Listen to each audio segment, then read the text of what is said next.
Amazing facts, ஆச்சரியமான உண்மைகள் ஊழியங்கள் மூலமாக தானியேல் மற்றும் வெளிப்படுத்தலின் தீர்க்க தரிசனங்கள் என்ற தலைப்பில் தொடர் வரிசையான வேத பாடங்களை நாம் கற்று வருகின்றோம். இதை கற்பதற்காக ஆவலோடு இணைந்து வருகிற தேவ பிள்ளைகள் எல்லாரையும் இயேசுவின் நாமத்தில் வாழ்த்துகின்றோம். இந்த நாளின் பாடத்தை நாம் படிப்பதற்கு முன்பாக உங்களுக்கான இலவச பிரதியை அறிமுகப்படுத்துவதில் மகிழ்ச்சி அடைகின்றோம். இந்த இலவச பிரதியின் தலைப்பு சரித்திரத்தின் தொலைந்து போன நாள். இந்த புத்தகத்தை நீங்கள் பெற்று சத்தியத்தை கற்றுக்கொள்ள வேண்டும் என்றால் எங்களுடைய தொலைபேசி எண்ணுக்கு நீங்கள் அழைக்கும்படி அன்போடு அழைக்கின்றோம். மட்டுமல்ல, அமேசிங் ஃபேக்ட்ஸ் வெப்சைட் உள்ளே சென்று இந்த பிரதியை நீங்கள் டவுன்லோட் செய்து படிக்கவும் உங்களை அன்புடன் நாங்கள் கேட்டுக்கொள்கின்றோம். இந்த நாளுக்குரிய பாடத்தின் தலைப்பு என்னவென்றால் சரித்திரத்தின் தொலைந்து போன நாள். இது ஒரு சுவாரஸ்யமான, அதே சமயத்தில் மிகவும் முக்கியமான ஒரு பாடம்.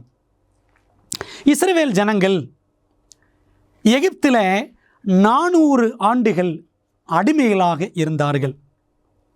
அப்படி அவர்கள் வாழ்ந்த நாட்களில் அவர்கள் வாழ்க்கையே கசந்து போனது. இஸ்ரவேல் மக்களுக்கு எகிப்தில் போதுமான ஆகாரம் கிடைக்கவில்லை. மிகவும் கொடுமைப்படுத்தப்பட்டார்கள். எகிப்திய ஆளோட்டிகள் இஸ்ரவேல் மக்களை கொடூரமாக வழி நடத்தினார்கள். இப்படிப்பட்ட ஒரு காலகட்டத்தில் அவர்கள் விடுதலைக்கு ஏங்காமல் இருந்திருப்பார்களா? தங்களை மீட்கக்கூடிய ஒருவர் வரமாட்டாரா என்று அவர்கள் அங்கலாய்க்காமல் இருந்திருப்பார்களா என்பதை யோசித்து பாருங்கள். அவர்கள் பட்ட பாடுகள், அவர்கள் பட்ட கஷ்டங்கள், யெகோவா தெய்வத்தை ஏறக்குறைய மறந்து விட்டவர்களாக, அவருக்கு ஆராதனை செய்யாமல் அவர்கள் தேவனுடைய சட்டதிட்டங்களை ஏறக்குறைய மறந்து போனவர்களாகவே எகிப்திலே அடிமைகளாக ஒரு கசப்பான வாழ்க்கையை வாழ்ந்து கொண்டிருந்தார்கள். இதை நாம் யாத்ராகமத்தில் 5, 6 அதிகாரங்களிலே வாசிக்கிறோம். எகிப்திய ஆளோட்டிகள் இஸ்ரவேல் மக்களை அடித்து துன்புறுத்தி கொடுமை செய்தார்கள். வேதாகமத்தில் வாசிக்கிறோம். யாத்திராகமம் 4 அதிகாரம் 29 மோசேயும் ஆரோனும் போய் இஸ்ரவேல் புத்தரின் மூப்பர் எல்லாரையும் கூடி வரச் செய்தார்கள். இப்படி இஸ்ரவேல் மக்கள் கஷ்டப்பட்டு கொண்டிருந்த காலத்தில், எகிப்தில் தேவனை நோக்கி கூக்குரல் இட்டு கொண்டிருந்த காலத்தில், தேவனால் மோசேயும் ஆரோனும் எகிப்துக்கு அனுப்பப்பட்டார்கள். இஸ்ரவேல் மூப்பரை அவர்கள் கூடி வரச் செய்தார்கள். என்ன நடந்தது தெரியுமா? வசனத்தில் வாசிக்கிறோம். யாத்திராகமம் 5:1 பின்பு மோசேயும் ஆரோனும் பார்வோனிடத்தில் போய் மூப்பர்களை சந்தித்து பேசிய பிற்பாடு இந்த 2 பேரும் பார்வோனிடத்தில் போய், இஸ்ரவேலின் தேவனாய கர்த்தர் வனாந்தரத்தில் எனக்கு பண்டிகை கொண்டாடும்படி என் ஜனங்களை போகவிட வேண்டும் என்று சொல்லுகிறார் என்றார்கள். பார்வோன், ராஜாவே, இஸ்ரவேல் ஜனத்தை விடுவியும். அவர்கள் தேவனுடைய ஜனங்கள். அவர்கள் தேவனை தொழுது கொள்வதற்காக வனாந்தரத்திற்கு போக வேண்டும் என்று அவர்கள் அனுமதி கோரினார்கள். ஆனால் நடந்தது என்ன? பின்னும் பார்வோன், இதோ தேசத்தில் ஜனங்கள் மிகுதியாய் இருக்கிறார்கள். இஸ்ரவேல் ஜனங்கள் அவர்கள் சுமை சுமக்கிறதை விட்டு ஓய்ந்திருக்கும்படி செய்கிறீர்களே என்றான் என்று யாத்திராகமம் 5:5 வாசிக்கிறோம். அவர்கள் வேலை செய்ய வேண்டும். அவர்கள் வேலை செய்யாதபடிக்கு நீங்கள் தடுக்க பார்க்கிறீர்களே, கெடுக்க பார்க்கிறீர்களே என்று பார்வோன் கடிந்து கொண்டான். யாத்திராகமம் 5 அதிகாரம் 10-11 உங்களுக்கு வைக்கோல் கொடுப்பதில்லை, நீங்களே போய் உங்களுக்கு அகப்படுகிற இடங்களில் வைக்கோல் சம்பாதியுங்கள் என்று பார்வோன் சொல்லிவிட்டான். இஸ்ரவேல் மக்கள் விடுதலை பெற வேண்டும் என்று தவித்த பொழுது அவருடைய வேலை பலுவை இன்னும் அதிகமாக்கினான் பார்வோன். போய் வேலை செய்யுங்கள். வேதத்தில் வாசிக்கிறோம். யாத்திராகமம் 5:18 போய் வேலை செய்யுங்கள், உங்களுக்கு வைக்கோல் கொடுக்கப்படுவதில்லை. மிகவும் அதிகமான பாரம் இஸ்ரவேல் மக்கள் மீது சுமத்தப்பட்டது. அப்பொழுது மோசே, அதை இன்றைக்கு புசியுங்கள், இன்று கர்த்தருக்குரிய ஓய்வு நாள். இன்று நீங்கள் அதை வெளியிலே காண மாட்டீர்கள். என்ன நடக்கிறது என்று சொன்னால், இஸ்ரவேல் மக்கள் எகிப்தில் இருந்த காலகட்டத்தில் ஏறக்குறைய தேவனுடைய வார திட்டத்தையே அவர்கள் மறந்து போய்விட்டார்கள். தேவனை தொழுது கொள்வதும், தேவனை தொழுது கொள்வதற்கென்று ஒரு நாளும் தேவன் ஏற்படுத்தியிருந்தாரே, அதை எல்லாவற்றையுமே அவர்கள் மறந்து போனார்கள். யாத்திராகமம் 16ஆம் அதிகாரத்தில் இஸ்ரவேல் மக்களுக்கு ஒரு சோதனை ஒன்றை மோசேயின் மூலமாக தேவன் வைத்தார். என்னவென்றால், அவர்கள் தேவனுடைய ஓய்வு நாளை ஞாபகத்தில் வைத்திருக்கிறார்களா, வைத்திருக்கவில்லையா என்று தேவன் பரிசோதனை செய்து பார்த்தார்.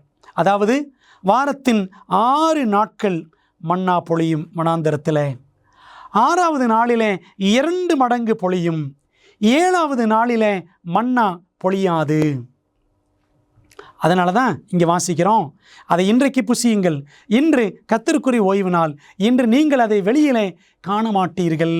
ஆனால் பைபிளில் வாசிக்கிறோம், யாத்திராகமம் 16ஆம் அதிகாரத்தில் நீங்கள் வெளியிலே போக வேண்டாம், 7ஆம் நாளிலே நீங்கள் மன்னாவை காண மாட்டீர்கள் என்று சொன்னபோதும் கூட இஸ்ரவேல் மக்களில் சிலர் வேண்டுமென்றே தேடி போனார்கள். அவர்களுக்கு மன்னா கிடைக்கவில்லை. அன்பான தேவப்பிள்ளைகளே, அவர்களுக்கு எந்த நாள் தேவனுடைய ஓய்வு நாள், எந்த நாள் தேவன் சொன்னபடி செய்ய வேண்டும், எந்த நாளில் அவர் சொன்னபடி செய்யக்கூடாது என்று எல்லாமே அவர்களுக்கு மறந்து போய்விட்டது. ஏனென்றால் எகிப்தில் அவருடைய வாழ்க்கை அவ்வளவு பாரம் சுமந்து கசப்பாக மாறிவிட்டதினாலே அவர்கள் தேவனுடைய நாளை கூட மறந்து போகிற அளவுக்கு அவர்களுடைய மனம் ஏறக்குறைய சீர் இழந்து கிடந்ததை நாம் இந்த மன்னா சம்பவத்தில் தெளிவாக நாம் வாசிக்கின்றோம். பிரியமான தேவப்பிள்ளைகளே, இந்த வேத பாடத்தையும் கேள்வி பதில் அடிப்படையில் நாம் தொடர்ந்து கற்றுக்கொள்ளப் போகிறோம். தேவன் இஸ்ரவேலருக்காக மாத்திரம்தான் ஓய்வு நாளின் ஓய்வை கொடுத்தாரா? வனாந்தரத்தில் மன்னா பரிசோதனை, அவர்களுக்கு ஓய்வு நாளை குறித்த ஞாபகம் இருக்கிறதா இல்லையா என்று சோதித்து பார்த்தாரே, அவர்களுக்காக மட்டும்தான் ஓய்வு நாள் கொடுக்கப்பட்டதா?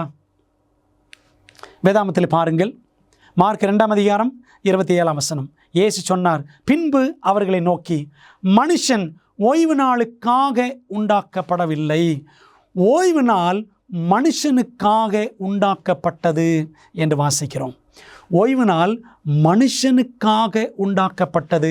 அநேக நேரங்களிலே ஓய்வு நாள் யூதர்களுக்காக கொடுக்கப்பட்டது என்று சொல்கிறார்கள். பைபிளில் இயேசுவே சொல்லியிருக்கிறார், ஓய்வு நாள் மனுஷனுக்காக கொடுக்கப்பட்டது.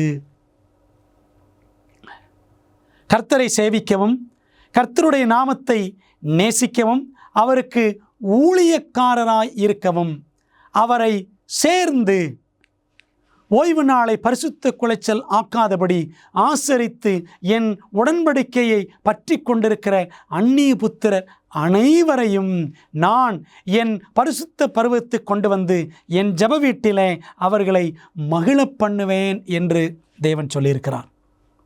ஆக பிரியமானவர்களே, ஓய்வு நாள் என்பது மனுஷனுக்காக உண்டாக்கப்பட்டது.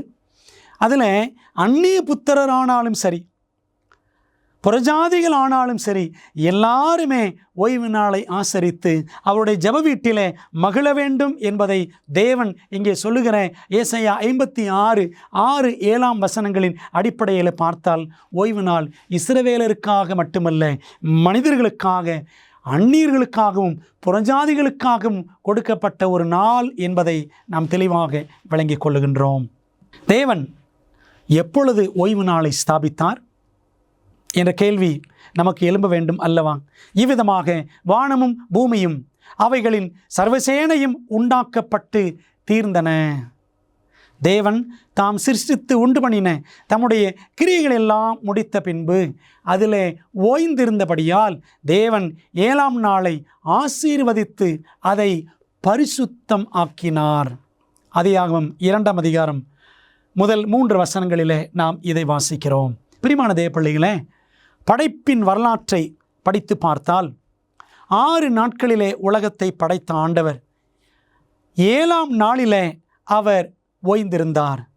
அதை ஆசீர்வதித்தார், அதை பரிசுத்தமாக்கினார் என்று நாம் படிக்கும் பொழுது, இந்த ஓய்வு நாள் என்பது படைப்பிலேயே கொடுக்கப்பட்ட ஒரு மாபெரும் வரம் என்பதை ஆவியானவர் அழகாக நமக்கு திட்டவட்டமாய் சுட்டி காண்பிக்கிறார். மிக முக்கியமான அடுத்த கேள்வி, வாரத்தின் எந்த நாள் ஓய்வு நாள்? வேதம் பேசட்டும். அதிகாரம் 2ஆம் அதிகாரம் 2-3 வசனங்கள். தேவன் தாம் செய்த தம்முடைய கிரியையை 7ஆம் நாளிலே நிறைவேற்றி தாம் உண்டாக்கின தம்முடைய கிரியைகளை எல்லாம் முடித்த பின்பு 7ஆம் நாளிலே ஓய்ந்திருந்தார். தேவன் 7ஆம் நாளை ஆசீர்வதித்து அதை பரிசுத்தமாக்கினார் என்று ஆதியாகமத்தில் வாசிக்கிறோம். பிரியமான தேவப்பிள்ளைகளே, ஆதியாகமம் 2ஆம் அதிகாரத்திலேயே 7ஆம் நாள் 7ஆம் நாள் 7ஆம் நாள் தான் ஓய்வு நாள் என்று திரும்ப திரும்ப தேவ ஆவியானவர் நமக்கு தெளிவாக காண்பித்திருக்கிறார். ஆகவே 7ஆம் நாள் தான் ஓய்வு நாள். 7ஆம் நாளோ உன் தேவனாகிய கர்த்தருடைய ஓய்வு நாள் என்று 10 கட்டளைகளிலும் நாம் தெளிவாக வாசிக்கின்றோம். தேவன் தம்முடைய பரிசுத்த ஓய்வு நாளின் முக்கியத்துவத்தை எவ்வாறு செயல்முறையில் விளக்கினார்? 10 கற்பனைகளுக்கு நேராக நாம் திரும்புவோமா? யாத்திராகமம் 20ஆம் அதிகாரம் 8 முதல் 11 வசனங்களை படித்து பாருங்கள். ஓய்வு நாளை பரிசுத்தமாக ஆசரிக்க நினைப்பாயாக. கர்த்தர் ஓய்வு நாளை ஆசீர்வதித்து அதை பரிசுத்தமாக்கினார். படைப்பிலே சொல்லப்பட்ட அதே காரியத்தை 10 கற்பனைகளிலும் அப்படியே நாம் வாசிக்கிறோம். என்ன வாசிக்கிறோம்? தேவன் 7ஆம் நாளில் ஓய்ந்திருந்தார், ஆசீர்வதித்தார், அதை பரிசுத்தமாக்கினார் என்பதை படைப்பின் வரலாறும் சொல்லுகிறது. 10 கட்டளைகளும் தெளிவாகவே சொல்லுகிறது. ஆகையால் இந்த கற்பனைகள் எல்லாவற்றிலும் சிறிதானது ஒன்றையாகிலும் மீறி அவ்விதமாய் மனுஷருக்கு போதிக்கிறவன் பரலோக ராஜ்யத்தில் எல்லாரிலும் சிறியவன் எண்ணப்படுவான். இவைகளை கை கொண்டு போதிக்கிறவனோ பரலோக ராஜ்யத்தில் பெரியவன் எண்ணப்படுவான். அதாவது கற்பனைகளை மீறி நடக்கலாம் என்று சொல்லி பிறருக்கு போதித்து மீறி நடக்கிறவன் எப்படியாகிலும் பரலோகத்துக்கு வந்து சிறியவனாக ஒரு ஓரத்தில் இருப்பான். 10 கற்பனைகளின்படி போதித்து அப்படியே நடக்கிறவன் பரலோகத்திலே பெரியவனாக இருப்பான் என்று அர்த்தமா? இதனுடைய மூல அர்த்தம், மூல பாஷையின்படி அர்த்தத்தை பார்த்தால் 10 கற்பனைகளை மீறலாம், இதில் என்ன இருக்கிறது என்று நினைக்கிறவர்கள், என்று போதிக்கிறவர்கள், அவர்கள் பரலோக ராஜ்யத்தில் இடம்பெறுவதில்லை என்றுதான் பொருள். ஆனால் ஆண்டவருடைய பிரமாணங்களை போதித்து அதன்படி நடக்கிறவர்களை தேவன் தம்முடைய ராஜ்யத்திலே உயர்த்தி வைப்பார் என்பதைத்தான் இயேசு கிறிஸ்து அழகாக சொல்லியிருக்கிறார். பிரியமான தேவப்பிள்ளைகளே, ஆண்டவருடைய பிரமாணங்களை நாம் நேசித்து கடைபிடித்து நடக்கிறோமா? எந்த 2 விலையேறப்பெற்ற காரியங்களை கொண்டு ஓய்வு நாள் ஓர் அடையாளம் என்று தேவன் கூறுகிறார்? யாத்திராகமத்தில் 31ஆம் அதிகாரம் 17ஆம் வசனம், அது என்றைக்கும் எனக்கும் இஸ்ரவேல் புத்திரருக்கும் அடையாளமாயிருக்கும். 6 நாளைக்குள்ளே கர்த்தர் வானத்தையும் பூமியையும் உண்டாக்கி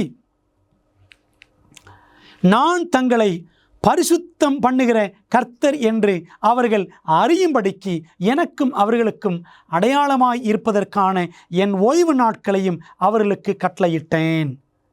எசேக்கியேல் 20ஆம் அதிகாரம் 12ஆம் வசனத்தில் வாசிக்கிறோம். பிரியமானவர்களே, நாம் பார்த்த இந்த 2 வசனங்கள் ஆண்டவர் படைப்பிலேயே 10 கட்டளைகளை ஏற்படுத்தி இருக்கிறார். அது மட்டுமல்ல, நாம் பரிசுத்தம் அடைய வேண்டும் என்பதற்காக தேவன் 10 கட்டளைகளை கொடுத்திருக்கிறார். படைப்பிலேயே கொடுக்கப்பட்ட நாள், நாம் பரிசுத்தம் அடைய வேண்டும் என்று கொடுக்கப்பட்ட நாள், நமக்கு அடையாளமாக தேவன் கொடுத்திருக்கிற முக்கியமான நாள் இந்த ஓய்வு நாள் என்பதை நாம் வேதாகமத்தில் மிக தெளிவாக பார்க்கின்றோம். பிரியமான தேவப்பிள்ளைகளே, எந்த நாளை இயேசு பரிசுத்தமாய் ஆசரித்தார்? வேதம் பேசுகிறது. பாருங்கள், லூக்கா 4ஆம் அதிகாரம் 16ஆம் வசனம், தாம் வளர்ந்த ஊராகிய நாசரேத்துக்கு அவர் வந்து தம்முடைய வழக்கத்தின்படியே, ஆண்டவர் இயேசு கிறிஸ்துவுக்கு இருந்த வழக்கம் என்ன வழக்கம்? ஓய்வு நாளில் ஜெபாலயத்தில் பிரவேசித்து வாசிக்க எழுந்து நின்றார். ஆண்டவர் இயேசு கிறிஸ்து பிறந்தது பெத்லெகேமிலே, அவர் வளர்ந்தது நாசரேத்திலே. அந்த நாசரேத்திலே அவர் வளர்ந்த நாட்களில் அவருடைய வழக்கம் என்னவாக இருந்தது என்றால், ஓய்வு நாள் தோறும் ஆலயத்திற்கு செல்லுவாராம். ஓய்வு நாளை கடைபிடிக்கிறவராக இயேசு இருந்திருக்கிறார் என்பதை லூக்கா அழகாக எழுதுகின்றார். இயேசுவின் வழக்கம் ஓய்வு நாளிலே தேவாலயம் சென்று ஆண்டுடைய வசனங்களை வாசித்து அதை போதிக்கிற வழக்கம் அவருக்கு இருந்திருக்கிறது. ஆகவே ஆண்டவர் இயேசு கிறிஸ்து படைப்பிலே தாம் ஏற்படுத்தின 7ஆம் நாளை நம்மை பரிசுத்தமாக்குவதற்கு அடையாளமாக கொடுத்த அதே 7ஆம் நாளை, இஸ்ரவேல் புத்திரருக்கு அடையாளமாக கொடுத்த அதே 7ஆம் நாளை அவரும் இந்த உலகத்திலே மனிதனாக வந்த பொழுது கடைபிடித்து ஒழுகினார் என்பதை நாம் அழகாக புதிய ஏற்பாட்டிலே வாசிக்கிறோம். இயேசு மட்டும்தான் 7ஆம் நாளை ஓய்வு நாளாக கடைபிடித்தாரா? அப்போஸ்தலர்கள் என்ன செய்தார்கள்? ஓய்வு நாளில் பவுலின் வழக்கம் என்னவாக இருந்தது? அப்போஸ்தல நடபடிகள் 17ஆம் அதிகாரம் 2ஆம் வசனத்தில் வாசிக்கிறோம். பவுல் தன் வழக்கத்தின்படியே அவர்களிடத்தில் போய் 3 ஓய்வு நாட்களில் வேதவாக்கியங்களின் நியாயங்களை எடுத்து அவர்களுடனே சம்பாஷித்து என்று வாசிக்கிறோம். ஆண்டவர் இயேசு கிறிஸ்து வழக்கத்தின்படியே ஓய்வு நாளில் தேவாலயம் சென்றார். பவுல் அவரும் தன் வழக்கத்தின்படியே 3 ஓய்வு நாட்களில், பார்த்தீங்களா, தொடர்ந்து 3 ஓய்வு நாட்களில் ஆண்டுடைய வேதவாக்கியங்களை எடுத்து அவர் சம்பாஷணை செய்தார், போதித்தார், மற்றவர்களுக்கு கற்றுக் கொடுத்தார் என்று வாசிக்கிறோம். அதே போல அப்போஸ்தலர் 18ஆம் அதிகாரம் 4ஆம் வசனம் பாருங்கள். ஓய்வு நாள் தோறும் அவன் ஜெபாலயத்தில் சம்பாஷணை பண்ணி யூதருக்கும் கிரேக்கருக்கும் புத்தி சொன்னான் என்று அப்போஸ்தலர் 18:4 வாசிக்கிறோம். ஓய்வு நாள் தோறும் இந்த வழக்கம் அப்போஸ்தலர்களுக்கும் இருந்திருக்கிறது. ஓய்வு நாள் அன்று அப்போஸ்தலர்கள் புறஜாதியார்களை சந்தித்தார்களா? அப்போஸ்தலர் 13ஆம் அதிகாரம் 42ஆம் வசனத்தை பாருங்கள். அவர்கள் யூதருடைய ஜெபாலயத்தில் இருந்து புறப்படுகையில், அப்போஸ்தலர் 13:42 வாசிக்கிறோம். தொடர்ந்து அந்த வசனம் சொல்லுகிறது, அடுத்த ஓய்வு நாளிலே இந்த வசனங்களை தங்களுக்கு சொல்ல வேண்டும் என்று புறஜாதியார் வேண்டிக் கொண்டார்கள். அப்போஸ்தலர்கள் யூதர்களுக்கும் புறஜாதியாருக்கும், முதல்ல வசனத்தில் படித்தோம்ல, யூதருக்கும் கிரேக்கருக்கும் சத்தியங்களை ஓய்வு நாளிலே போய் சொல்லிக் கொடுத்தார்கள் என்று வாசிக்கின்றோம். ஆகவே அப்போஸ்தலர்கள் ஓய்வு நாளிலே ஊழியங்களை செய்து ஓய்வு நாளை கடைபிடித்திருக்கிறார்கள். புறஜாதியாருக்கும் அந்த நாளில் ஊழியம் செய்தார்களாம், அஞ்ஞானிகளுக்கும் அந்த நாளிலே ஊழியம் செய்தார்கள், யூதர்களுக்கும் ஊழியம் செய்தார்கள் என்று நாம் படிக்கின்றோம். ஆகவே இயேசு ஓய்வு நாளை கடைபிடித்தார். அப்போஸ்தலர்கள் எல்லாரும் ஓய்வு நாளை கடைபிடித்தார்கள். இயேசு தமது ஜனங்களின் பாவத்திற்காக மரித்த பிறகும் அவர்கள் ஓய்வு நாளை ஆசரிப்பதற்கான திட்டத்தை வைத்திருந்தாரா? ஆண்டவர் இயேசு கிறிஸ்து ஒருவேளை அவர் உயிரோடு இருக்கிற வரைக்கும் கடைபிடித்தார் ஓய்வு நாளை. அவருக்கு பிற்பாடு எப்படி ஓய்வு நாள் கடைபிடிக்க வேண்டும் என்பதை குறித்து அவர் என்ன சொல்லியிருக்கிறார் என்பதை நாம் பார்க்கலாமா? மத்தேயு 24ஆம் அதிகாரம் 20ஆம் வசனம், நீங்கள் ஓடிப்போவது மாரி காலத்திலாவது மழை காலத்திலாவது ஓய்வு நாளிலாவது சம்பவியாதபடிக்கு வேண்டிக் கொள்ளுங்கள் என்று அவர் சொன்னதை வாசிக்கிறோம். மத்தேயு 24ஆம் அதிகாரம் ஆண்டவர் இயேசு கிறிஸ்து எருசலேமின் அழிவை குறித்தும் உலகத்தின் முடிவை குறித்தும் பேசின ஒரு முக்கியமான அதிகாரம். அந்த அதிகாரத்தில் அவருடைய காலத்திலிருந்து 40 ஆண்டுகள் கழித்து எருசலேமின் அழிவு கிபி 70ஆம் ஆண்டிலே நிகழும் என்பது இயேசு கிறிஸ்துவுக்கு நன்றாக தெரியும். அதை தீர்க்க தரிசனமாக முன்னுரைக்கும் பொழுது ஆண்டவர் சொல்றாரு, நீங்கள் ஓடிப்போவது எந்த நாளில் கூட இருந்துடக்கூடாது, ஓய்வு நாளில் கூட நடந்துவிடக்கூடாது என்று வேண்டிக் கொள்ளுங்கள். உங்களுக்கு தெரியுமா, கிபி 70ஆம் ஆண்டில் ரோமர்கள் படையெடுத்து வந்து எருசலேமை தீத்து ராயன் தலைமையில் எருசலேம் தேவாலயத்தையும் தீக்கொளுத்தி எருசலேம் பட்டணத்தையே எரித்து மண்மேடுகளாக்கி போட்டார்கள். அந்த சம்பவம் கூட 7ஆம் நாளில் ஓய்வு நாளில் நிகழவில்லை என்பதை சரித்திரம் மிக தெளிவாக சொல்லுகிறது.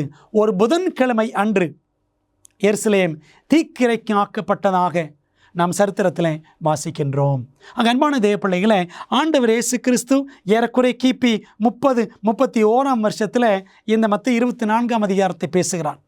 40 ஆண்டுகள் கழித்து வரப்போகிற அழிவை குறித்து எச்சரிக்கும் பொழுது, நீங்கள் ஓடிப்போவது உபத்திரவ காலத்து நிமித்தம், நீங்கள் ஓடிப்போவது மாறி காலத்திலோ ஓய்வு நாளிலோ சம்பவியாதபடிக்கு வேண்டிக் கொள்ளுங்கள் என்று சொன்னார். அப்படியானால் அது எத்தனை பக்தி வினயமான எச்சரிப்பு! அந்த 7ஆம் நாள் ஓய்வு நாளை எவ்வளவு பரிசுத்தமானதாக கருதி இயேசு அந்த எச்சரிப்பை கொடுத்திருக்கிறார் என்பதை நாம் சற்று யோசித்து பார்க்க வேண்டும். பிரியமான தேவப்பிள்ளைகளே, வெளிப்படுத்தல் 14ஆம் அதிகாரம் 6ஆம் வசனம் சொல்லுகிறது, பின்பு வேறொரு தூதன் வானத்தின் மத்தியிலே பறக்க கண்டேன். அவன் பூமியில் வாசம் பண்ணுகிற சகல ஜாதிகளுக்கும், கோத்திரத்தாருக்கும், பாஷைக்காரருக்கும், ஜனக்கூட்டத்தாருக்கும் அறிவிக்கத்தக்கதாக நித்திய சுவிசேஷத்தை உடையவனாய் இருந்து மிகுந்த சத்தமிட்டு என்று வெளிப்படுத்தல் 14ஆம் அதிகாரம் 6-7 வசனங்கள் சொல்லுகிறது. தொடர்ந்து வாசிப்போம். தேவனுக்கு பயந்து அவரை மகிமைப்படுத்துங்கள், அவர் நியாய தீர்ப்பு கொடுக்கும் வேளை வந்தது. வானத்தையும் பூமியையும் சமுத்திரத்தையும் நீரூற்றுக்களையும் உண்டாக்கினவரையே தொழுது கொள்ளுங்கள் என்று கூறினான் என்று வாசிக்கிறோம். பிரியமான தேவப்பிள்ளைகளே, இந்த வெளிப்படுத்தல் 14ஆம் அதிகாரம் 6-7 வசனங்கள், குறிப்பாக 7ஆம் வசனத்தில் இருக்கக்கூடிய வானத்தையும் பூமியையும் சமுத்திரத்தையும் நீரூற்றுக்களையும் உண்டாக்கினவரையே தொழுது கொள்ளுங்கள் என்ற பதத்தை நீங்கள் அப்படியே எங்கே பார்க்கலாம் அப்படின்னா, 10 கட்டளைகளில் 4வது கட்டளை, யாத்திராகமம் 20வது அதிகாரத்தில் 4வது கட்டளை 8 முதல் 11 வசனங்களில் இடம்பெற்றிருக்கிறது. அதில் 11ஆம் வசனத்தை பாருங்கள். கர்த்தர் 6 நாளைக்குள்ளே வானத்தையும் பூமியையும் சமுத்திரத்தையும் அவைகளில் உள்ள எல்லாவற்றையும் உண்டாக்கி, அதே போல தான் வெளிப்படுத்தல் 14:7 வாசிக்கிறோம். வானத்தையும் பூமியையும் சமுத்திரத்தையும் நீரூற்றுக்களையும் உண்டாக்கினவரையே தொழுது கொள்ளுங்கள். ஆகவே 10 கட்டளைகளிலே 4ஆம் கட்டளையில் வரக்கூடிய இதே வார்த்தைகள் அப்படியே வெளிப்படுத்தல் 14:7 முத்தூது என்று சொல்லப்படக்கூடிய வெளிப்படுத்தல் 14ஆம் அதிகாரம் 6 முதல் 12 வசனங்களை முத்தூது, 3 தூதர்கள் வானத்திலே பறந்து சொல்லக்கூடிய தூதுகள் என்று அப்போஸ்தலன் யோவான் எழுதி வைத்திருக்கிறார். அந்த 3 தூதுகளிலே முதலாம் தூதுதான் வெளிப்படுத்தல் 14:7 வசனம். அந்த 7ஆம் வசனத்தில் படிக்கிறோம், வானத்தையும் பூமியையும் சமுத்திரத்தையும் நீரூற்றுக்களையும் உண்டாக்கினவரையே தொழுது கொள்ளுங்கள். அன்பானவர்களே, அப்படியானால் அந்த சிருஷ்டிகரை எந்த நாளிலே தொழுகை செய்ய வேண்டும் என்றால், இதே வார்த்தைகள் யாத்திரம் 20ஆம் அதிகாரம் 4ஆம் கட்டளையில் இடம்பெறுகிறது.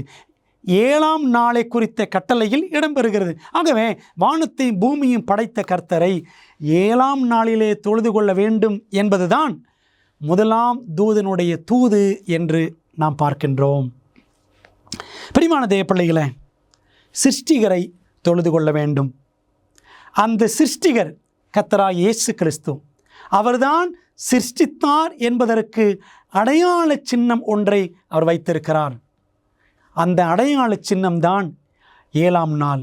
7ஆம் நாள் உலகத்தின் பிறந்த நாள் என்று நாம் சொல்லலாம். பிரியமான தேவப்பிள்ளைகளே, மெய்யான தெய்வத்தை தொழுது கொள்வதற்கு ஒரு நாள் இருக்கிறது. அந்த நாள் 7ஆம் நாள் தான் என்பதை வெளிப்படுத்தல் 14:7 யாத்திராகமம் 20:11 நமக்கு உறுதிப்படுத்துகிறது. வேதாகம தீர்க்க தரிசனத்தில் வெளிப்படுத்தப்பட்டுள்ளபடி நம்முடைய மோசமான உலகத்திற்கான தேவனின் திட்டத்தை அறிய விரும்புகிறீர்களா? உங்கள் மிகப்பெரிய சவால்களுக்கு நடைமுறையான நம்பகமான தீர்வுகள் வேண்டுமா? ஊக்கமளிக்கும் மற்றும் அறிவூட்டும் ஆச்சரியமூட்டும் உண்மைகள் வேதாகம பாட வழிகாட்டிகள் 27 அழகான வரைகளை மற்றும் நேரடியான பதில்களை புரிந்து கொள்ள எளிதான வகையில் வேதத்தின் அடிப்படையில் சிறப்பான மேலான பாடங்களை வழங்குகின்றது. ஒவ்வொரு ஆய்வு வழிகாட்டியும் உங்கள் வாழ்க்கையின் மிக முக்கியமான உண்மைக்கான பொருத்தமான வேதாகம பதில்களை நோக்கி உங்களை வழிநடத்தும். நான் எப்படி ஆரோக்கியமான ஐக்கியத்தை பெறுவது? இயேசு எப்போது எப்படி மீண்டும் வருவார்? மேலும் இப்படி பல கேள்விகளுக்கு உங்கள் எதிர்காலத்தை வாய்ப்பாக விட்டுவிடாதீர்கள். ஆச்சரியமூட்டும் உண்மைகள் வேதாகம பாட வழிகாட்டிகளிடமிருந்து உங்கள் வாழ்க்கையை சத்தியத்துடன் மாற்றுங்கள். ஆங்கிலம், இந்தி, தமிழ் மற்றும் தெலுங்கு மொழிகளில் கிடைக்கிறது. காத்திருக்க வேண்டாம். bookstore.aftv.in என்ற இணையதளம் மூலம் உங்கள் முழுமையான ஆய்வு வழிகாட்டிகளை இன்றே ஆர்டர் செய்யுங்கள். தேவனுடைய கடைசி கால மக்களும் கூட அவருடைய 7ஆம் நாள் ஓய்வு நாளை பரிசுத்தமாய் ஆசரிப்பார்கள் என்று வேதம் போதிக்கிறதா? பாருங்கள், வெளிப்படுத்தல் 12:17 வசனம். அப்பொழுது வலு சர்ப்பமானது ஸ்திரீயின் மேல் கோபம் கொண்டு தேவனுடைய கற்பனைகளை கைக்கொள்ளுகிறவர்களும் இயேசு கிறிஸ்துவை குறித்து சாட்சியை உடையவர்களுமாகிய அவளுடைய சந்ததியான மற்றவர்களுடனே யுத்தம் பண்ண போயிற்று. ஆண்டுடைய கடைசி கால திருச்சபை, அந்த திருச்சபையின் மீது பிசாசின் கோபம் பயங்கரமாக இருக்கும். ஏனென்றால் அந்த திருச்சபை என்ன செய்யும்? இயேசுவை விசுவாசிக்கும், அடுத்தபடியாக அவருடைய கற்பனைகளை கைக்கொள்ளும். இதை கேட்டுக்கொண்டிருக்கிற தேவனுடைய பிள்ளைகளே, நீங்கள் குடும்பமாக உங்களுடைய திருச்சபையாக ஆண்டவருடைய கற்பனைகள் எல்லாம் 10 கட்டளைகளை அப்படியே கடைபிடிக்கிறீர்களா? அதைத்தான் நாம் முந்தின பாடத்திலே படித்தோம். கற்களில் எழுதப்பட்டவை என்ற தலைப்பில் நாம் ஆண்டுடைய கற்பனைகளை கடைபிடிக்கிறோமா? அப்படி கடைபிடிக்கிற பிள்ளைகள் என்ன செய்வார்கள்? எல்லா கற்பனைகளையும் தேவ பலத்தினாலே கடைபிடிப்பார்கள். 7ஆம் நாளையும் கடைபிடிப்பார்கள். நாம் அப்படி செய்கிறோமா? தேவனுடைய கற்பனைகளையும் இயேசுவின் மேல் உள்ள விசுவாசத்தையும் காத்து கொள்ளுகிறவர்களாகிய பரிசுத்தவான்களுடைய பொறுமை இதிலே விளங்கும் என்று வெளிப்படுத்தல் 14:12 வாசிக்கிறோம். தேவனுடைய கற்பனைகளை கடைபிடிக்கிற பிள்ளைகள்தான் பரிசுத்தவான்கள். பிரியமான தேவனுடைய பிள்ளைகளே, ஆண்டுடைய பிரமாணங்களை வேண்டாம் வேண்டாம் என்று ஒதுக்கி தள்ளுகிறவர்களை பரிசுத்தவான்கள் என்று பரலோகம் சொல்லுமா? இன்னொரு வசனத்தை நாம் பார்க்கலாம். வெளிப்படுத்தல் 22:14 ஜீவ விருட்சத்தின் மேல் அதிகாரம் உள்ளவர்களாவதற்கும் ஜீவ விருட்சத்தின் கனியை புசிக்க வேண்டும். அந்த அதிகாரத்தை மனிதன் பாவத்தினாலே இழந்து போனான். மீண்டும் ஜீவ விருட்சத்தின் கனியை நாம் புசிக்க வேண்டும் என்றால், அந்த அதிகாரத்தை பெற வேண்டும் என்றால், வாசல்கள் வழியாய் நகரத்திற்குள் பிரவேசிப்பதற்கும் ஆண்டோட ராஜ்யத்திற்குள்ளே நுழைய வேண்டும் என்றால், அவருடைய கற்பனைகளின்படி செய்கிறவர்கள் பாக்கியவான்கள். பார்த்தீர்களா? ஆண்டோடைய கட்டளைகளை கடைபிடிக்கிற பிள்ளைகள்தான் பரிசுத்தவான்கள் என்று படித்தோம். ஆண்டோடைய கற்பனைகளை கடைபிடிக்கிறவர்கள்தான் பாக்கியவான்கள் என்றும் வெளிப்படுத்தலில் வாசிக்கிறோம். நீங்களும் நானும் பரிசுத்தவான்களாக பாக்கியவான்களாக விளங்க வேண்டும் என்றால் தேவனுடைய கட்டளைகளை நாம் கடைபிடிக்க வேண்டும் அல்லவா? அன்பான தேவ பிள்ளைகளே, நாம் ரட்சிக்கப்பட்டிருக்கிறோம் என்று சொல்லுகிறோம். ரட்சிக்கப்பட்டவர்கள் தேவனுடைய கட்டளைகளை உதாசீனப்படுத்துவார்களா? இந்த பூமியிலேயே அவருடைய பலத்தினாலே அவருடைய கட்டளைகளை கடைபிடிப்பார்கள் அல்லவா? பிரியமான தேவ பிள்ளைகளே, பூமியிலே மட்டுமா? ரட்சிக்கப்பட்டவர்கள் அனைவரும் பரலோகத்திலே ஓய்வு நாளை ஆசரிப்பார்களா என்ற கேள்விக்கு பதிலை பார்ப்போமே. ஏசாயா 66:22-23 வசனங்கள். நான் படைக்கப் போகிற புதிய வானமும் புதிய பூமியும் எனக்கு முன்பாக நிற்பது போல உங்கள் சந்ததியும் உங்கள் நாமமும் நிற்கும் என்று கர்த்தர் சொல்லுகிறார். அப்பொழுது மாதந்தோறும் ஓய்வு நாள்தோறும் மாம்சமான யாவரும் எனக்கு முன்பாக தொழுது கொள்வார்கள் என்று கர்த்தர் சொல்லுகிறார். ஏசாயா 65, 66 இந்த 2 அதிகாரங்களும் புதிய வானம் புதிய பூமியை பற்றி பேசுகின்ற அதிகாரங்கள். அந்த அதிகாரங்களிலே ஆண்டவர் மிக தெளிவாக சொல்லுகிறார், கர்த்தருடைய பிள்ளைகள் மாம்சமான யாவரும் இந்த பூமியிலிருந்து எடுத்து கொள்ளப்பட்டு தேவனுடைய ராஜ்யத்தில் பிரவேசிக்கிற பிள்ளைகள் என்ன செய்வாங்களாம்? ஓய்வு நாள் தோறும் தேவனை தொழுது கொள்வதற்காக ஒன்று கூடி வருவார்கள். அப்படியானால் ஓய்வு நாள் ஆசரிப்பு பரலோகத்திலும் புதிய வானம் புதிய பூமியிலும் இருக்கும் என்பதை வேதாகமம் நமக்கு ஊர்ஜிதப்படுத்துகிறது. பிரியமான தேவ பிள்ளைகளே, பரலோகத்திலேயே ஓய்வு நாளை கடைபிடிக்கிற அந்த பரிசுத்தமான பழக்கம் இருக்க போகிறது என்றால், பூமியிலேயே இந்த 7ஆம் நாளை பரிசுத்த நாளாக ஆசரிக்கிற பழக்கம் நமக்கு ஏற்பட வேண்டும் அல்லவா? நம்முடைய தனிப்பட்ட வாழ்விலே, குடும்ப வாழ்விலே, சபை வாழ்விலே ஆண்டுடைய பிரமாணங்கள் எல்லாவற்றையும் கடைபிடித்து அவருடைய 7ஆம் நாளை பரிசுத்த நாளாக ஆசரித்து நாம் அவரை மகிமைப்படுத்த வேண்டும் அல்லவா? பிரியமான தேவ பிள்ளைகளே, இப்பொழுது இருக்கக்கூடிய வாரத்தின் 7ஆம் நாள் தான் சனிக்கிழமை. அந்த சனிக்கிழமை தான் இயேசு பரிசுத்தமாய் ஆசரித்த ஓய்வு நாள் என்று நம்மால் நிச்சயமாக கூற முடியுமா? பிரியமான தேவ பிள்ளைகளே, ஆண்டவர் இயேசு கிறிஸ்து ஓய்வு நாளை ஆசரித்தார். அப்போஸ்தலனாகிய பவுல் இன்னும் அநேக அப்போஸ்தலர்கள் ஓய்வு நாளை ஆசரித்தார்கள். பழைய ஏற்பாட்டிலே இஸ்ரவேல் ஜனங்கள் 7ஆம் நாள் ஓய்வு நாளை ஆசரித்தார்கள். முற்பிதாக்கள் எல்லாருமே 7ஆம் நாள் ஓய்வு நாளை ஆசரித்தார்கள். அந்த நாள் 7ஆம் நாள் என்றால் அந்த நாள் சனிக்கிழமை தானா என்பதை நாம் எப்படி நிரூபிக்க முடியும்? வேதாகமத்திலிருந்து நாம் பார்க்கலாமா? லூக்கா 23:54 அந்த நாள் ஆயத்த நாளாய் இருந்தது, ஓய்வு நாளும் ஆரம்பமாயிற்று. ஆண்டவர் இயேசு கிறிஸ்து 6ஆம் நாளிலே சிலுவையிலே அவர் தொங்கி மரித்து போனார். அந்த நாள் ஆயத்த நாளாய் இருந்தது, ஓய்வு நாளும் ஆரம்பமாயிற்று என்று வாசிக்கிறோம். அப்படியே தொடர்ந்து நாம் வாசிக்கலாமா? திரும்பி போய் கந்த வர்க்கங்களையும் பரிமள தைலங்களையும் ஆயத்தம் பண்ணி கற்பனையின்படியே ஸ்திரீகள் ஓய்வு நாளில் ஓய்ந்திருந்தார்கள் என்று லூக்கா 23:56 வாசிக்கிறோம். ஸ்திரீகள் இயேசுவின் சரீரத்தை பார்த்து அவர் மரித்து விட்டார், கல்லறையிலே வைக்கப்பட்டு விட்டார், ஆகவே அவருடைய சரீரத்திற்கு பரிமள தைலம் சுகந்த வர்க்கங்கள் பூச வேண்டும் என்று ஸ்திரீகள் சென்றார்கள். அப்படி போன வேளையில் ஓய்வு நாள் ஆரம்பமாகிவிட்டது. ஆக என்ன செய்தார்களாம்? ஆண்டவர் இயேசு கிறிஸ்துவின் சரீரத்திற்கு பரிமள தைலம் பூசுவதை கூட அப்படியே நிறுத்திவிட்டு அவர்கள் கற்பனைகளின்படியே ஓய்ந்திருந்தார்கள். லூக்கா 24:1 வாரத்தின் 1ஆம் நாள் அதிகாலையிலே ஸ்திரீகள் எல்லாரும் என்ன செய்தார்களாம்? அந்த கந்தவர்க்கம் சுகந்த வர்க்கங்கள் எல்லாவற்றையும் எடுத்துக்கொண்டு இயேசுவின் சரீரம் வைக்கப்பட்டிருந்த கல்லறையினிடத்தில் வந்தார்கள். அப்படி வந்த பொழுது தேவதூதன் சொன்னான், அவர் இங்கே இல்லை, உயிர்த்தெழுந்தார் என்ற செய்தியை சொன்னான். ஆகவே இயேசுவின் சரீரத்தை பார்த்து பரிமள தைலங்கள் பூசி சென்ற ஸ்திரீகள் இயேசு இல்லை, அவர் உயிர்த்தெழுந்தார் என்ற செய்தியை அறிந்து கொண்டார்கள். பிரியமான தேவ பிள்ளைகளே, ஆகவே எப்பொழுது செல்கிறார்கள்? வாரத்தின் 1ஆம் நாளிலே சென்றார்கள். இயேசு உயிர்த்தெழுந்தார். அப்படியானால் நாம் ஒரு சீக்வன்ஸ், ஒரு வரிசையை கண்டுபிடிக்க வேண்டும்.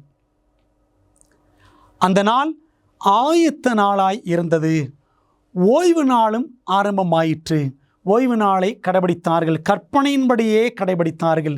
இயேசு கிறிஸ்து உயிரோடு இருந்து மரித்த இந்த காலகட்டத்திலும் அவருடைய சரீரத்தை பார்க்க வந்த ஸ்திரீகள் ஓய்வு நாளை கற்பனையின்படியே கடைபிடித்தார்கள். பிற்பாடு வாரத்தின் முதலாம் நாளிலே அவருடைய சரீரத்தை பார்க்க சென்றார்கள். அந்த நாள் ஆயத்த நாளாய் இருந்தது. அந்த நாள் வெள்ளிக்கிழமை. இயேசு மரித்த நாள் வெள்ளிக்கிழமை. அதனால் தானே பெரிய வெள்ளி, துக்க வெள்ளி, குட் ஃப்ரைடே என்று சொல்லுகிறோம். அந்த நாள் இயேசு மரித்த நாள். இயேசு மரித்த நாள் வெள்ளிக்கிழமை. அது வாரத்தின் 6ஆம் நாள். ஓய்வு நாளும் ஆரம்பமாயிற்று. எந்த நாள் ஓய்வு நாள்? 7ஆம் நாளோ உன் தேவனாகிய கர்த்தருடைய ஓய்வு நாள். யாத்திராம் 20:10 வாசிக்கிறோம். 10 கட்டளைகளில் 4வது கட்டளையில் அழகாக வாசிக்கிறோம். ஆண்டவரே சீனாய் மலையிலே எதிரொலிக்க சொன்னார், 7ஆம் நாளோ உன் தேவனாகிய கர்த்தருடைய ஓய்வு நாள். அப்போ ஓய்வு நாள் ஆரம்பமாயிற்று என்றால் அது எந்த நாள்? சனிக்கிழமை. வாரத்தின் முதலாம் நாளிலே அவரை பார்க்க போனார்கள். அவர் உயிர்த்தெழுந்தார். அவர் உயிர்த்தெழுந்த நாள் எந்த நாள்? வாரத்தின் முதலாம் நாள் ஞாயிற்றுக்கிழமை. ஈஸ்டர் சண்டே என்று சொல்லுகிறார்கள் அல்லவா? உயிர்த்தெழுதல் ஞாயிறு என்று தான் சொல்லுகிறார்கள். அன்பான தேவ பிள்ளைகளே, ஆகவே ஓய்வு நாள் என்பது வாரத்தின் 7ஆம் நாள், அது சனிக்கிழமை தான். அநேகர் கேள்வி கேட்பார்கள். என்ன கேள்வி கேட்பார்கள் தெரியுமா? ஓய்வு நாள் சனிக்கிழமை என்று பைபிளிலே போட்டிருக்கிறதா? சரி, நான் கேட்கிறேன், அவர் உயிர்த்தெழுந்த நாள் ஞாயிற்றுக்கிழமை என்று தான் பைபிளிலே போட்டிருக்கிறதா? இல்லையே. பைபிள் காலகட்டங்களில் கிழமைகள் ஒன்றுமே இல்லை. வார நாட்கள் எப்படி சொல்லப்பட்டன என்றால், ஆதியாகமம் 1ஆம் அதிகாரத்தை படித்து பாருங்கள். வாரத்தின் 1ஆம் நாள், 2ஆம் நாள், 3ஆம் நாள், 4ஆம் நாள், 5ஆம் நாள், 6ஆம் நாள், 7ஆம் நாள் என்றுதான் பழைய ஏற்பாட்டில் வாசிக்கிறோம். புதிய ஏற்பாட்டிலே வாரத்தின் 1ஆம் நாள், 2ஆம் நாள், 3ஆம் நாள், 4ஆம் நாள், 5ஆம் நாள், 6ஆம் நாள் அல்லது ஆயத்த நாள், 7ஆம் நாள் அல்லது ஓய்வு நாள் என்றுதான் நாம் பார்க்கின்றோம். பிரியமான தேவ பிள்ளைகளே, ஆகவே பைபிள் காலகட்டத்தில் கிழமைகள் இல்லை. ஆனால் நாம் இயேசு மரித்த நாளை, 6ஆம் நாளை ஆயத்த நாள் வெள்ளிக்கிழமை என்று சொன்னால், அவர் உயிர்த்தெழுந்த வாரத்தின் 1ஆம் நாள் அதை நாம் ஞாயிற்றுக்கிழமை என்று சொன்னால், அவர் மரித்து சிலுவையில் அவர் மரித்து அடக்கம் பண்ணப்பட்டு கல்லறையில் வைக்கப்பட்டிருந்த அந்த 7ஆம் நாள் ஓய்வு நாள் சனிக்கிழமையாகத்தானே இருக்க வேண்டும். பிரியமான தேவ பிள்ளைகளே, வேதம் நமக்கு அழகாக எது 7ஆம் நாள் எது ஓய்வு நாள் என்பதை தெள்ள தெளிவாக நமக்கு காண்பித்து கொடுக்கிறது. உலகத்தில் ஏறத்தாழ 105 மொழிகளுக்கு மேல் வாரத்தின் 7ஆம் நாளுக்கு என்ன பெயர் என்றால் சாபத், ஓய்வு நாள் என்ற வார்த்தையே உபயோகிக்கிறார்கள். வாரத்தின் சுழற்சியின் தொடர்ச்சியில் எந்த மாற்றமும் இல்லை. அமெரிக்காவில் இருக்கக்கூடிய விஞ்ஞானிகள் கொடுத்திருக்கிற ஒரு அருமையான சான்றிதழ் என்னவென்று சொன்னால், வார சுழற்சியில் எந்த மாற்றமும் இதுவரைக்கும் ஏற்படவில்லை. பிரியமான தேவ பிள்ளைகளே, ஆகவே வாரத்தின் 7ஆம் நாள்தான் ஓய்வு நாள் என்பதை மிக தெளிவாக நாம் புரிந்து கொள்ளுகிறோம். ஆண்டவர் அதை 10 கட்டளைகளில் அழகாக கொடுத்திருக்கிறார். படைப்பின் வரலாற்றில் மிக அழகாக கொடுத்திருக்கிறார். உலகத்தில் 105க்கும் அதிகமான மொழிகளில் ஓய்வு நாள் என்பதற்கு சாபத் என்ற வார்த்தை தான் பயன்படுத்தப்படுகிறது. பைபிள்லையும் பாருங்கள், அந்த சாபத் என்ற வார்த்தை மிக அழகாக இருக்கிறது. அந்த வார்த்தை 7ஆம் நாள் ஓய்வு நாளைத்தான், சனிக்கிழமைத்தான் சுட்டி காட்டுகிறது. இடையில வார நாட்கள் தொலைந்து போய்விட்டன, அதனால் ஓய்வு நாள் ஞாயிற்றுக்கிழமைக்கு மாறியிருக்கலாம் என்றெல்லாம் சொல்லுகிறார்கள். விஞ்ஞானிகள் அழகாக தரக்கூடிய சான்றிதழ், வாராந்திர சுழற்சியில் எந்த மாற்றமும் ஏற்படவில்லை. பிரியமான தேவ பிள்ளைகளே, தேவன் கொடுத்த கட்டளை என்றுமே மாறவே மாறாது. தேவன் தம்முடைய பரிசுத்தமான நாளை மாற்றுவதற்கு யாரையாவது அனுமதிப்பாரா? வாசிக்கலாம். தேவனுடைய வசனம் எல்லாம் புடமிடப்பட்டவைகள், அதாவது சுத்தமானவைகள், ஆண்டோடைய வசனங்கள் பரிசுத்தமானவைகள். அவருடைய வசனங்களோடு ஒன்றையும் கூட்டாதே, கூட்டினால் அவர் உன்னை கடிந்து கொள்வார். நீ பொய்யனாவாய் என்று நீதிமொழிகள் 30ஆம் அதிகாரம் 5, 6ஆம் வசனங்களில் வாசிக்கிறோம். ஆண்டோடைய வசனத்தில் எதையும் கூட்டவும் கூடாது, எதையும் குறைக்கவும் கூடாது என்பதுதான் தேவனுடைய எச்சரிப்பு என்று வெளிப்படுத்தல் 22ஆம் அதிகாரத்தில் கடைசி 4 வசனங்களில் நாம் வாசிக்கின்றோம். ஆகவே தேவன் எந்த மனிதனும் பிரமாணத்தை மாற்றுவதற்கு அனுமதிக்கவே மாட்டார். ஆனாலும் நாம் தானியேல் தீர்க்க தரிசனத்தை படித்து பார்த்தால், நாம் வருகிற நாட்களில் விலாவாரியாக படிக்க போகிறோம். காலங்களையும் பிரமாணங்களையும் மாற்ற நினைப்பான் என்று தானியேல் 7ஆம் அதிகாரம் 25ஆம் வசனத்தில் சின்ன கொம்பை குறித்து வாசிக்கிறோம். சின்ன கொம்பு ஆண்டவருடைய பிரமாணங்களை மாற்ற நினைப்பான். ஆனால் அவனால் மாற்ற முடியாது. மாற்ற முயற்சிக்கலாம், தேவனுடைய பிரமாணத்தை மாற்ற நினைக்கலாம். ஆனால் முழுமையான ஒரு மாற்றத்தை எந்த மனிதனும், எந்த மதமும், எந்த அமைப்பும் தேவனுடைய பிரமாணத்திலே மாற்றத்தை கொண்டு வரவே முடியாது. அன்பான தேவனுடைய பிள்ளைகளே, தேவன் தந்திருக்கிற பிரமாணங்கள் என்றென்றும் மாறாதவை. அவருடைய 7ஆம் நாளும் என்றென்றும் மாறாத ஓய்வு நாள் என்பதை நம் மனதிலே கொள்ள வேண்டும். ஆகையால் தேவனுடைய ஜனங்களுக்கு இளைப்பாறுகிற காலம் இனி வருகிறதாய் இருக்கிறது. எபிரேயர் 4ஆம் அதிகாரம் 9ஆம் வசனத்தில் வாசிக்கிறோம். இளைப்பாறுகிற காலம். கிரேக்க வார்த்தையில் செபாட்டிஸ்மோஸ் என்பதற்கு ஓய்வு நாளை கை கொள்ளுதல் என்று அர்த்தம். நாம் இங்கே பார்க்கிறோம் பாருங்க, இளைப்பாறுகிற காலம் என்று அந்த வசனத்தில் படிக்கிறோமே, எபிரேயர் 4:9. அந்த இளைப்பாறுகிற என்பதற்கான கிரேக்க வார்த்தை செபாட்டிஸ்மோஸ். அதுக்கு என்ன அர்த்தம்? ஆகையால் தேவ ஜனங்களுக்கு ஓய்வு நாளை கை கொள்ளுகிற காலம் இனி வருகிறதா இருக்கிறது. இதுவரைக்கும் ஆண்டுடைய ஓய்வு நாளை கடைபிடிக்காமல் இருந்தவர்கள், ஓய்வு நாள் சத்தியத்தை அறியாமல் இருந்தவர்கள், ஓய்வு நாள் சத்தியத்தை அறிவிக்கப்படாமல் இருந்தவர்கள், இந்த தொடர்பாடங்கள் வழியாக தானியேல் மற்றும் வெளிப்படுத்தல் தீர்க்க தரிசனங்கள் மூலமாக இந்த சத்தியங்களை கற்றுக்கொள்ளும் பொழுது ஓய்வு நாளை கடைபிடிக்க வேண்டும் என்று ஆவியானவர் நம்மோடு உணர்த்தும் பொழுது நாம் அதை கடைபிடித்தாக வேண்டும். பிரியமான தேவ பிள்ளைகளே, ஓய்வு நாளை நாம் கடைபிடிக்க நாம் நம்மை அர்ப்பணிக்க ஆயத்தமாக இருக்கிறோமா?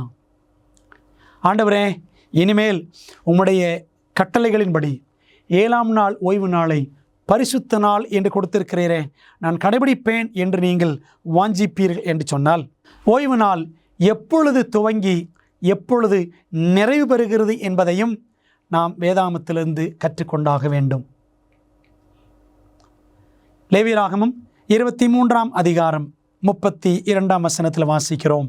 சாயங்காலம் துவக்கி மறுநாள் சாயங்காலம் மட்டும் உங்கள் ஓய்வை ஆசரிக்க கடவீர்கள் என்றார். அப்போ ஓய்வு நாள் ஆசரிப்பு எப்போ இருந்து எப்போ? சாயங்காலம் துவங்கி சாயங்காலம் வரைக்கும். ஒரு நாள் சாயங்காலத்திலிருந்து அடுத்த நாள் சாயங்காலம் வரைக்கும். இதுதான் பைபிள் டே கால்குலேஷன். பைபிளில் இருக்கக்கூடிய ஒரு நாளை எப்படி கணக்கிடுவது அப்படின்னா, நடராத்திரி 12 மணிக்கு தொடங்கி அடுத்த நாள் நடராத்திரி 12 மணி வரைக்கும் இது பைபிள் கணக்கு அல்ல. சாயங்காலம் துவங்கி மறுநாள் சாயங்காலம் மட்டும் உங்கள் ஓய்வை ஆசரிக்கடவீர்கள். பாருங்கள், சாயங்காலமாகி சூரியன் அஸ்தமித்த போது, மார்க் 1:32 வாசிக்கிறோம். சூரியன் அஸ்தமன நேரம்தான் ஒரு நாளின் முடிவு நேரம், அடுத்த நாளின் ஆரம்ப நேரம் என்பதை நாம் புரிந்து கொள்ள வேண்டும். அதான் ஆதியாகமத்தில் 1ஆம் அதிகாரத்தில் படித்தோம் என்று சொன்னால், சாயங்காலமும் விடியற்காலமுமாகி 1ஆம் நாள் ஆயிற்று, சாயங்காலமும் விடியற்காலமுமாகி 2ஆம் நாள் ஆயிற்று என்று படிக்கிறோம். ஈவினிங் அண்ட் மார்னிங், அதாவது சாயங்காலம் என்றால் இரவு 12 மணி நேரம், விடியற்காலம் பகல் என்றால் பகல் 12 மணி நேரம். இந்த ரெண்டும் சேர்ந்தது தான் 24 மணி நேரம் ஒரு நாள் என்ற கணக்கு. ஆகவே சாயங்காலத்திலிருந்து சாயங்காலம் வரைக்கும் ஓய்வு நாளை நாம் ஆசரிக்க வேண்டும். நம்ம பொதுவாக எப்படி ஆசரிக்கிறோம்? ஞாயிற்றுக்கிழமை வேதத்தில் சொல்லப்படாத ஒரு நாள், அதை ஓய்வு நாள் என்று ஆசரிக்கிறோம். காலையில் ஒரு 8 மணிக்கு போய் 10 மணிக்கு முடிந்து நாம் வீட்டுக்கு வந்து விட்டால் ஓய்வு நாள் முடிந்து விட்டது என்று நினைக்கிறோம். ஆனால் பைபிள் சொல்லுது பாருங்கள், சாயங்காலம் தொடங்கி மறுநாள் சாயங்காலம் வரைக்கும் ஓய்வு நாளை நாம் ஆசரிக்க வேண்டும். ஓய்வு நாளை முழு நாளையும் தேவனுக்கென்று நாம் அர்ப்பணிக்க வேண்டும். அவருடைய மகிமைக்கென்று ஆசரிக்க வேண்டும். பிரியமான தேவ பிள்ளைகளே, நாம் அதற்கு ஆயத்தமா? வெளிப்படுத்தின விசேஷம் 1ஆம் அதிகாரம் 10ஆம் வசனத்தில் யோவான் எழுதி வைத்திருக்கிறார், கர்த்தருடைய நாளில் ஆவிக்குள்ளானேன். கர்த்தருடைய நாள் என்று எந்த நாளை அவர் குறிப்பிடுகிறார்? 7ஆம் நாளோ உன் தேவனாகிய கர்த்தருடைய ஓய்வு நாள். யாத்திராகமம் 20ஆம் அதிகாரம் 10ஆம் வசனம். கர்த்தருடைய நாளில் ஆவிக்குள்ளானேன் என்று யோவான் எழுதினாரே, எந்த நாள்? பத்மு தீவில் யோவான் கைதியாக இருந்த பொழுது ஒரு ஓய்வு நாளிலே இயேசு கிறிஸ்து அவருக்கு தரிசனமாகி அவர் எழுதும்படி பெற்றுக்கொண்ட தரிசனம்தான், யோவான் எழுதி வைத்த தரிசனம்தான் வெளிப்படுத்தின விசேஷம்.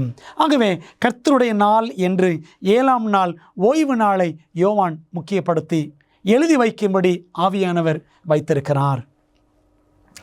வேதத்தில் தொடர்ந்து பாருங்கள், ஏசாயா 58ஆம் அதிகாரம் 13ஆம் வசனம், என் பரிசுத்த நாளாகிய ஓய்வு நாளிலே உனக்கு இஷ்டமானது செய்யாதபடி. ஆண்டவருடைய பரிசுத்த நாள், மை ஹோலிடே, என் பரிசுத்த நாள் என்று அவர் 7ஆம் நாள் ஓய்வு நாளை மட்டும்தான் சொல்லுகிறார். மார்க்கு சுவிசேஷம் 2:28 வாசிக்கிறோம், ஆகையால் மனுஷகுமாரன் ஓய்வு நாளுக்கும் ஆண்டவராய் இருக்கிறார். கர்த்தருடைய நாள் ஓய்வு நாள்தான், அது 7ஆம் நாளாகிய பரிசுத்த நாள்தான் என்பதை நாம் திட்டவட்டமாக புரிந்து கொள்ள வேண்டும். பிரியமான தேவ பிள்ளைகளே, இந்த ஓய்வு நாளை குறித்து வேதம் இவ்வளவு விலாவாரியாக பேசுகிறதே, இந்த ஓய்வு நாள் பிரமாணத்தை கடைபிடிப்பதனால் என்ன ஆசீர்வாதம் நமக்கு வாக்குரைக்கப்பட்டிருக்கிறது? ஆண்டவர் சொல்லுகிறார், மத்தேயு 11:28ஆம் வசனம், வருத்தப்பட்டு பாரம் சுமக்கிறவர்களே, நீங்கள் எல்லாரும் என்னிடத்தில் வாருங்கள், நான் உங்களுக்கு இளைப்பாறுதல் தருவேன். ஓய்வு நாளை கடைபிடிக்கிற பிள்ளைகளுக்கு தேவன் இளைப்பாறுதலை கொடுக்கின்றார். அதே போல யாத்திராகமம் 33ஆம் அதிகாரம் 14ஆம் வசனம், என் சமூகம் உனக்கு முன்பாக செல்லும், நான் உனக்கு இளைப்பாறுதல் தருவேன். ஓய்வு நாளை நாம் ஆசரிக்கும் பொழுது, 7ஆம் நாளை பரிசுத்தமாய் கடைபிடிக்கும் பொழுது, அந்த முழு நாளையும் தேவனுக்காக நாம் செலவிடும் பொழுது தேவ சமூகத்தில் நாம் முழுமையாய் நாம் களி கூறுகிறோம். அதனால் நமக்கு இளைப்பாறுதல் உண்டாகும். எபிரேயர் 4ஆம் அதிகாரம் 5ஆம் வசனம், அன்றியும் அவர்கள் என்னுடைய இளைப்பாறுதலில் பிரவேசிப்பதில்லை என்று இஸ்ரவேல் மக்களை குறித்து ஆண்டவர் வருத்தத்தோடு சொன்னார். பிரியமான தேவ பிள்ளைகளே, கர்த்தருடைய வேதம் இவ்வளவு தெளிவாக சொல்லி இருக்க, இன்னும் எங்கள் போதகர் அப்படி சொன்னார், நாங்கள் பாரம்பரியமாக இப்படித்தான் கடைபிடிக்கிறோம் என்று சொல்லி நாம் இன்னும் அதே பழைய வழியிலேயே, பாரம்பரியத்தின் வழியிலேயே, வாரத்தின் 1ஆம் நாள் தான் ஓய்வு நாள் என்று சொல்லி தேவன் சொல்லாத ஒரு வழியிலேயே நாம் போவோம் என்று சொன்னால் தேவனுடைய இளைப்பாறுதலை நாம் பெற முடியாது. ஆண்டவர் இயேசு கிறிஸ்து சொல்லுகிறதை திரும்பவும் நாம் பார்க்கலாம், நீங்கள் என்னிடத்தில் அன்பாய் இருந்தால் என் கற்பனைகளை கைக்கொள்ளுங்கள் என்று இயேசு நம்மை பார்த்து மீண்டும் அழைக்கிறார். If you love me keep my commandments. அன்பான தேவ பிள்ளைகளே, இயேசுவை நேசிக்கிறீர்களா? உங்கள் குடும்பமாக இயேசுவை சேவிக்க நீங்கள் விரும்புகிறீர்களா? நாங்கள் திருச்சபையாக இதுவரைக்கும் தேவன் சொல்லியிருக்கிற இந்த 7ஆம் நாள் பரிசுத்த நாளை ஓய்வு நாளாக ஆசரிக்கவில்லையே என்று ஒரு போதகராக நீங்கள் மிகவும் வேதனைப்படுகிறீர்களா? இனிமேலும் தாமதம் பண்ண வேண்டாம். ஆண்டவரிடத்தில் நம்மை ஒப்படைத்து நாம் அவருடைய மன்னிப்பை கேட்டால் நம்மை மன்னித்து அவருடைய பூரண அன்பிலே நாம் புகுந்து அவருடைய பிரமாணங்களை கடைபிடிக்க தேவன் நமக்கு பலன் கொடுக்க வல்லவராக இருக்கிறார். ஓய்வு நாளை இயேசு தம்முடைய சிருஷ்டிப்பு மற்றும் பரிசுத்தமாக்கும் வல்லமையின் அடையாளமாக கொடுத்திருப்பதால் அவரை கனம் பண்ணும் விதமாக அந்த நாளை 7ஆம் நாளை பரிசுத்த நாளான ஓய்வு நாளான சனிக்கிழமையை மகிழ்ச்சியுடன் ஆசரிக்க துவங்க வேண்டுமென்று விரும்புகிறீர்களா? ஆண்டவரிடத்தில் நம்ம ஒப்புக் கொடுப்போம். ஆண்டவரே, நீர் வழக்கமாய் கடைபிடித்த ஓய்வு நாளை, அப்போஸ்தலர்கள் வழக்கமாய் கடைபிடித்த கர்த்தருடைய நாளை நானும் தனிப்பட்ட விதத்தில் குடும்பமாக சபையாக ஆசரிப்பேன், பலன் தாரும் என்று அர்ப்பணிப்போமா? நல்ல பிதாவே, இந்த நாளில் நீர் எங்களுக்கு கொடுத்த அருமையான சத்தியத்திற்காக நன்றி. சரித்திரத்தின் தொலைந்து போன நாள், சரித்திரம் நெடுகிலும் தேவன் 7ஆம் நாளை கொடுத்திருக்கிறீர். அந்த 7ஆம் நாள் பரலோகத்திலும் இருக்கும், அது நித்தியமானது என்று நாங்கள் படித்தோம். ஆண்டவரே, மனுஷனுக்காக உண்டாக்கப்பட்டது. இந்த நாளை நாங்கள் மறந்தவர்களாக, தொலைத்து விட்டவர்களாக, இதுவரைக்கும் ஏதோ ஒரு நாளை வேறொரு நாளை கடைபிடித்து வந்திருக்கிறோம். எங்களை மன்னியும் கர்த்தாவே. நீ தந்திருக்கிற கட்டளையின்படி சிருஷ்டிப்பிலே கொடுத்த 7ஆம் நாளை, 10 பிரமாணத்தில் சொல்லப்பட்ட 7ஆம் நாளை நாங்களும் கடைபிடிக்க எங்களுக்கு பலத்தை தாரும், ஆசீர்வதியும். உம்மை மகிமைப்படுத்த தேவனுக்கு பயந்து அவருடைய கற்பனைகளை கைக்கொள்.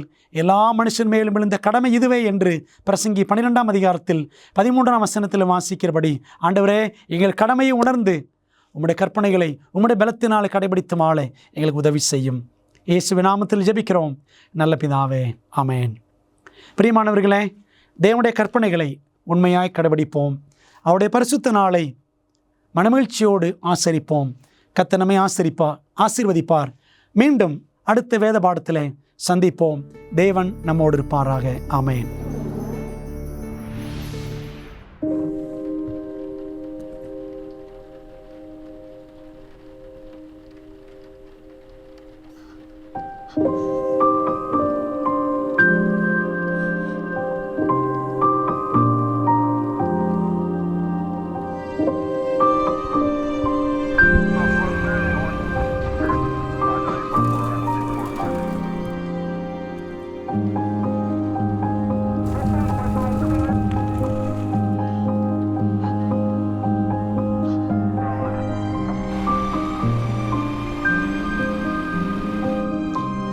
கூட்டம் ஒன்றாக கூடி வர முடியும். இனி வலி இல்லை, இனி காவல் நிலையம் இல்லை, இனி நோயும் இல்லை, மரணமும் இல்லை, துக்கமும் இல்லை.